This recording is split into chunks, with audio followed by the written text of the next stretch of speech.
শুভ সকাল আমার প্রিয় পরিবার। তোমরা সকলেই কেমন আছো? আশা করছি যে যেখান থেকেই ব্লগটা দেখছো সকলে ভালো আছো। তোমাদের আশীর্বাদ ও ভালোবাসার সাথে নিয়ে আজকের ব্লগটা শুরু করলাম। এখন বাজে ঘড়ির কাঁটায় ঠিক সকাল 6টা। তো উঠেই আগে সংসারে ঘর থেকে আশিপাশি সমস্ত কাজ সেরে নিলাম। মানে ঘর দুয়ার ঝাড় দেওয়া, তারপরে দোর ঘরে মারুলি দেওয়া, তারপরে কিন্তু সোজা চলে এসেছি জানো তো উঠানটা ভালো করে ঝাঁট দিয়ে পরিষ্কার পরিচ্ছন্ন করতে। আর জানো তো বন্ধুরা, আমার মনে হয় এই শীতের দিনে যত সকাল সকাল উঠে সংসারের সমস্ত কাজে হাত দেওয়া যায় ততই ভালো হয়।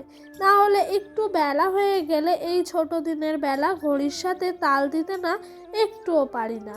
তাই কিন্তু যত কষ্টই হোক একটু সকাল সকাল আমি ওঠার চেষ্টা করি। তো বন্ধুরা, তোমাদের সঙ্গে গল্প করছি, করতে করতে দেখেছো এদিক দিয়ে কিন্তু আমার উঠানটা বেশ সুন্দরভাবে ঝাঁট দেওয়া হয়ে গেল। আর দেখেছো এই দিকটায় বাসন মাজতে এলেই বোঝা যায় যে কুয়োর পাড়ের পাশে মাঠটা কতটাই কুয়াশায় ঢাকা। প্রচুর কুয়াশা পড়ছিল আজকে সকালবেলা জানো তো বন্ধুরা। তো এদিক দিয়ে আর কি করবো, বাসনগুলো তাড়াতাড়ি করে ঝটপট করে মেজে নিচ্ছিলাম। আর ওই দিক দিয়ে কিন্তু আমার ক্যামেরার পিছনে আমার একটা ভাইজি ছিল, তার সাথে একটু গল্প গুজব করছিলাম। আর জানো তো বন্ধুরা, আমার কাজ করতে করতে কেউ যদি সাথে থাকে না, গল্প করতে করতে কাজটা করি, তাহলে কিন্তু আমার মনে হয় কাজটা অনেকটাই আগে তাড়াতাড়ি এগিয়ে গেল, প্লাস কাজটা করতেও আমার কোনো কষ্টই মনে হয় না। জানো তো বন্ধুরা, বুদ্ধি করে সংসারের সমস্ত কাজগুলো করি বলেই কিন্তু একা হাতে সময়ের মধ্যে জানো তো বাসি কাজ সারা, বাচ্চা সামলানো, আবার দুপুরের রাতে সমস্ত রান্না করা একা হাতে সময়ের মধ্যে কমপ্লিট করে ফেলি। আর জানো তো বন্ধুরা, আমি সকালে উঠেই সমস্ত কাজটা তাড়াতাড়ি করে করার চেষ্টা করি, এক দণ্ড কোথাও দাঁড়ায় না।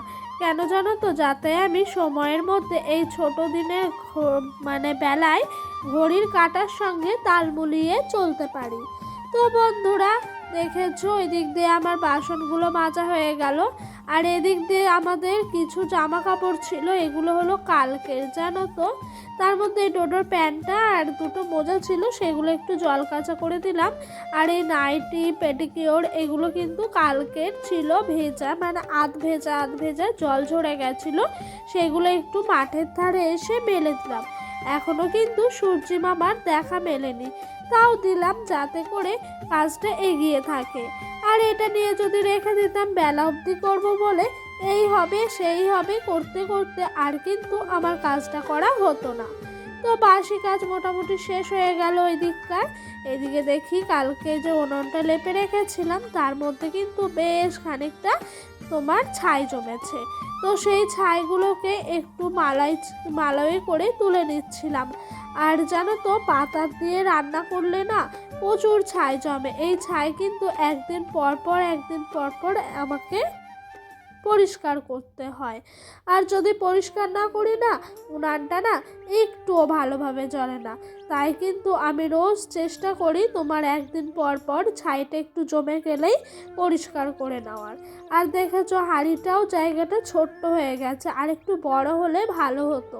হাঁড়িটার মধ্যে না ধরছেই না ছাইটা, তার কারণে কিন্তু আর একটু চেপে চেপে দিয়ে আমি ছাইগুলোকে রেখে দিলাম। ওদিক দিয়ে বাসি কাজ শেষ হলো, ডোডোর পাপা নিয়ে চলে আসলো মাছ। এগুলো হলো চারাপোনা মাছ জানো তো।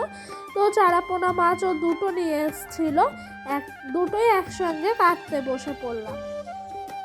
তো বন্ধুরা চলো মাছটা কাটতে কাটতে তোমাদের সুন্দর সুন্দর কিছু কমেন্টের উত্তর দেওয়া যাক। তো প্রথমেই মানুষই বলেছে আমাকে, ফার্স্ট লাইক দিয়ে ভিডিওটা দেখা শুরু করলাম, দারুণ হয়েছে দিদিভাই ভিডিওটা। আর দিদি ভাই তোমার শাশুড়ি মার শরীরটা কেমন আছে একটু বলো। তো মানসী বনু, আমার শাশুড়ি মায়ের শরীর খারাপটা না আরও বেড়েছে যেন আগের তুলনায়। আগে যতটুকু না উনি ভালো ছিলেন তার থেকেও না এখন অনেকটাই শরীরটা খারাপ। কারণ কি বলো তো, ঠান্ডাটা যত পড়ছে না তত শরীরটা খারাপ হচ্ছে। তো এখন তো ওনার খুবই শরীর খারাপ, মানে মোটামুটি ওঠে উঠে থাকে বসে এরকম একটা অবস্থা।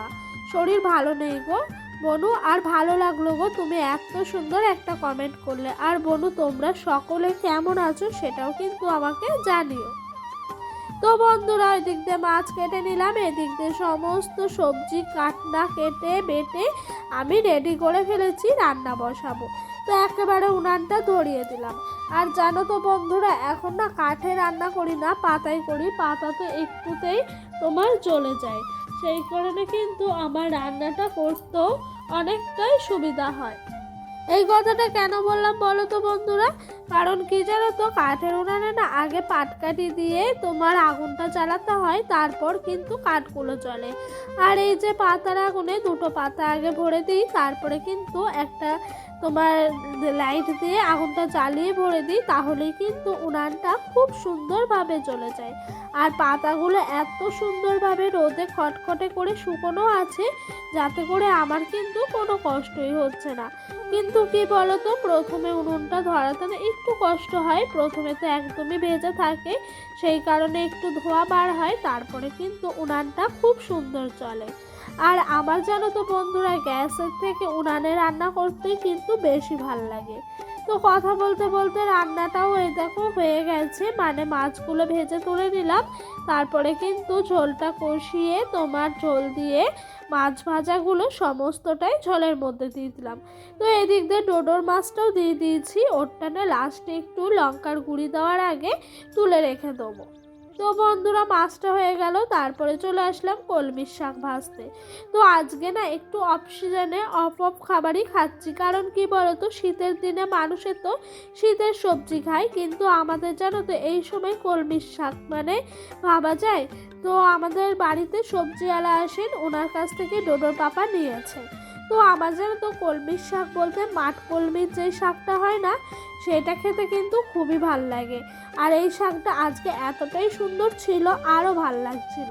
তো আজকে যেন রান্না করতে একটুও মন চাইছিল না। কারণ কি বললাম বলো তো, কালকে যে আমার শরীরটা খারাপ ছিল, শরীর কিন্তু এখনও ভালো হয়নি, তাই রান্না করতেও ইচ্ছা করছিল কিন্তু কিছু করার নাই। আমি না রান্না করলে সবাই তো মুখ চেয়ে বসে আছে বলো আমার দিকে, শাশুড়ি মায়ের শরীর খারাপ, তাছাড়া আর কেই বা রান্না করবে। তো আর কিছু না ভেবে আগো পিছু ভেবেই তাড়াতাড়ি করে রান্না করতে চলে আসলাম। ওদিকে রান্নাটা হয়েও এসছে, তারপরে যেন খাওয়া দাওয়া সেরে এখন বাজে যেন ব্লগটা শেষ করতেই আমার মনে নাই। এখন বাজে ঘড়ির কাঁটায় ঠিক রাত 8টা। ডোডোকে ওই ঘরে দিয়ে এসছি ওর খাবারটা রেডি করে। এবার এদিক দিয়ে ঘরের সমস্ত কাজকর্মগুলো সেরে দিয়ে ওকে যাব গিয়ে খাইয়ে নিয়ে এসে ঘুম পাড়ানোর চেষ্টা করব। তো আমার তো রোজ রাতে একটাই কাজ থাকে, বিছনাটা পরিষ্কার করতে। তাই শলাকাঠিটা দিয়ে ভালো করে বিছনাটা পরিষ্কার করে নিচ্ছিলাম। তারপরে কিন্তু ব্ল্যাঙ্কেট কাঁথা সমস্তটাই বিছনার মধ্যে রেখে মশারিটা সুন্দরভাবে টাঙিয়ে রাতে শোয়ার জন্য রেডি হয়ে যাব। তো বন্ধুরা চলো আরেকটা সুন্দর কমেন্টের উত্তর দেওয়া যাক। তো ঝুম্পা সাঁতরা আমাকে বলেছে, ভিডিওটা দেখেই গেলাম, খুব ভালো লাগলো গো। থ্যাংক ইউ ঝুম্পা, অসংখ্য ভালোবাসা গো এত সুন্দর কমেন্ট করার জন্য। তো এরপরে আরেকজন কমেন্ট করেছে আমাকে, ফতিমা বলে একজন, খুব খুব খুব সুন্দর লাগলো ভিডিওটা দেখে। আমিও নতুন ইউটিউব চ্যানেল খুলেছি, দোয়া করবেন। থ্যাংক ইউ প্রতিমা, অবশ্যই দোয়া করব যে তুমিও একদিন সফল ইউটিউবার হতে পারো। তো আমারও অনেক অনেক ভালোবাসা রইল। আর তোমার সামনের দিনগুলোর জন্য অসংখ্য অসংখ্য অল দ্য বেস্ট রয়ে গেল কিন্তু প্রতিমা। তো এভাবেই তোমরা সকলেই আমার পাশে থেকো। তো কথা বলতে বলতে বিছনা পরিষ্কার হলো, আর মানি প্ল্যান্ট গাছটা তো অনেক দিন পরিষ্কার করা হয় না, তাই করে নিচ্ছিলাম।